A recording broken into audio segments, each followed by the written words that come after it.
You see, in previous versions of Illustrator, you had to jump through a few hoops to make this happen.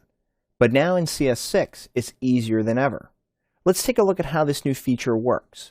I have the gradient_stroke.ai file already open on my machine. And I'm going to begin by using my selection tool, and I'm just going to click on this star shape in the upper left-hand corner. Now you'll notice if we come over here to our gradient panel, I'm going to go ahead and click on that to expand it. If you don't see your panel over here, you can simply come up to the window menu and simply choose gradient to display it. Now you'll notice something different in this gradient panel here, because now we can target either the fill or the stroke of an object directly inside of the gradient panel. Now what we can do is simply choose a type of gradient, so we can go with either linear or radial. So I'll start with linear here. And you'll notice that it immediately applies a linear gradient the way that it would apply it traditionally when you had expanded strokes in previous versions of Illustrator. But notice this is completely live, and it is simply applying the gradient on the stroke of the path. Now in addition, you're going to notice that down here in the stroke options, by default it's applying the gradient within the stroke.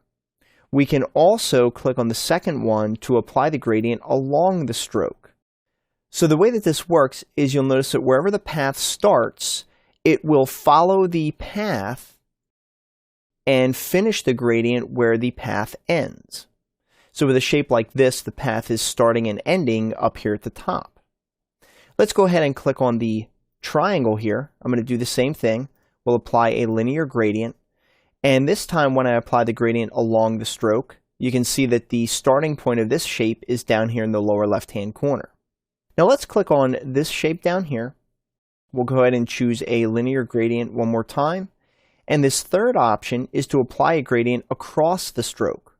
So if you turn that option on, you'll notice, I'm going to go ahead and zoom in here so we can see this a little bit better, that it's now applying the gradient across the path and across the stroke of the object.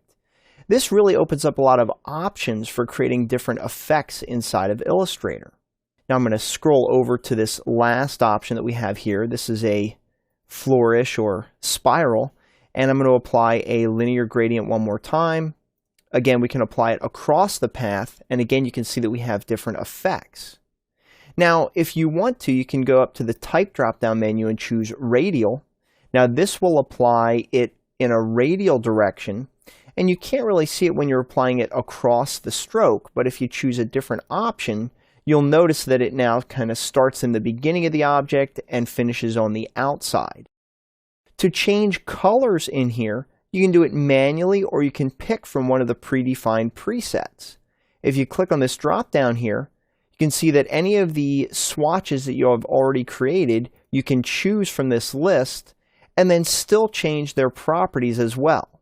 For example, I can switch this to a radial gradient, and now it's applying it from the center to the outside.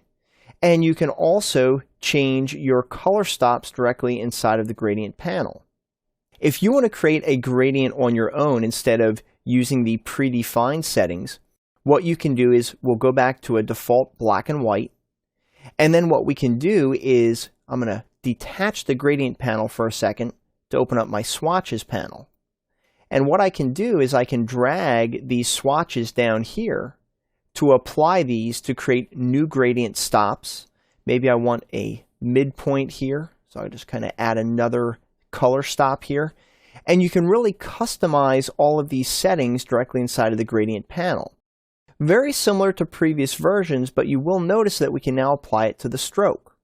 This button here allows us to reverse the gradient to go in the opposite direction from which it's defined. We'll go ahead and click on that again to reverse it. And so as you can see, Illustrator CS6 has made the process of applying strokes to gradients easier than ever. I think you'll agree that it's intuitive and powerful at the same time, and I'm sure you're already thinking of ways to apply this feature in your own work as well.